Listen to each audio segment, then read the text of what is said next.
Shalom Bapak Ibu, setiap anak-anak muda, kita ketemu pada pagi hari ini untuk merenungkan kebenaran firman Tuhan. Mari kita buka dalam Roma 9 ayat 15 dan 16. Demikian firman Tuhan. Sebab ia berfirman kepada Musa, aku akan menaruh belas kasihan kepada siapa aku mau menaruh belas kasihan, dan aku akan bermurah hati kepada siapa aku mau bermurah hati. Jadi hal itu tidak tergantung pada kehendak orang atau usaha orang, tetapi kepada kemurahan hati Allah.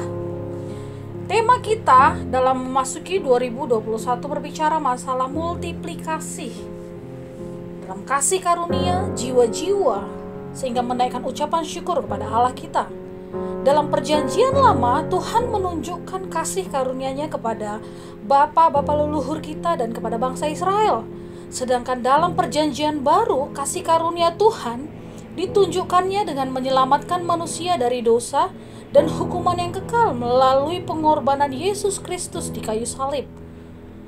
Pemberian kasih karunia ini semata-mata ada di bawah otoritas Tuhan sendiri, di mana manusia tidak mempunyai andil apapun di dalamnya. Semuanya berasal daripada Tuhan sendiri. Artinya, dengan kata lain, kasih karunia itu mutlak hak prerogatif dari Tuhan. Prinsip kasih karunia itu datang dari atas, dari Tuhan kepada manusia. Padahal sesungguhnya manusia tidak memiliki kelayakan untuk menerimanya.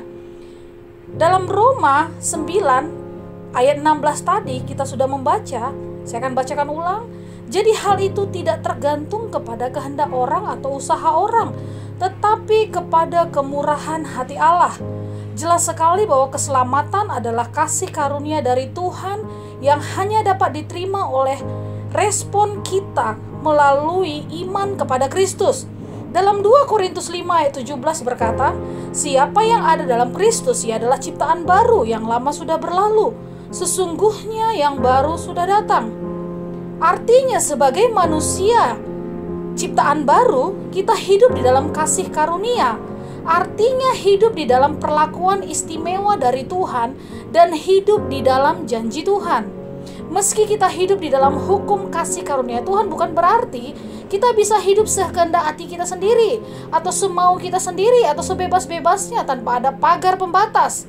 Di dalam kasih karunia Tuhan memberikan rambu-rambunya melalui firman-Nya, yang bila dilanggar kita pun dapat kehilangan kasih karunia itu sendiri. Karena itu dalam 2 Korintus 6 ayat 1 berkata, jangan membuat menjadi sia-sia kasih karunia Allah yang telah kamu terima. Dan kita juga tidak bisa menyalahgunakan kasih karunia itu sendiri. Oleh sebab itu, ketika kita sudah menerima kasih karunia secara cuma-cuma dari Allah kita, dengan iman kita percaya kepada Tuhan Yesus, oleh karena itu seharusnya kita memiliki tanggung jawab dan tugas yang besar.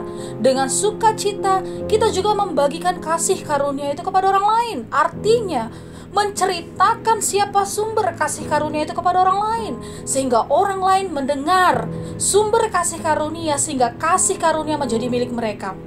Tetapi sebelumnya, Bapak Ibu, setiap anak-anak muda, apakah kita menyadari apa itu kasih karunia sesungguhnya?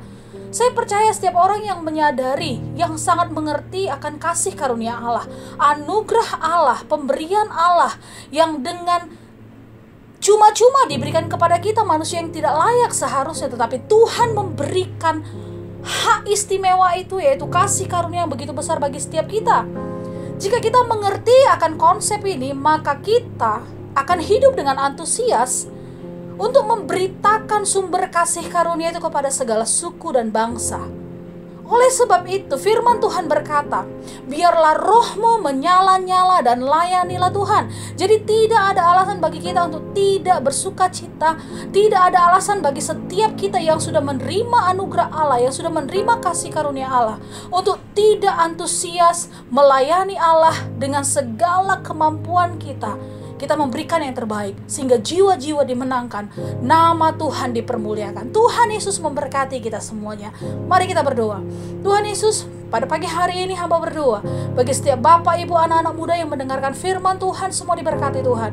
Biarlah Tuhan kami menyadari benar konsep kasih karunia, sehingga itu membawa kami semakin antusias memberitakan sumber kasih karunia itu kepada banyak orang, sehingga suku bangsa diselamatkan, Tuhan Yesus dipermuliakan. Dalam nama Yesus kami berdoa, amin.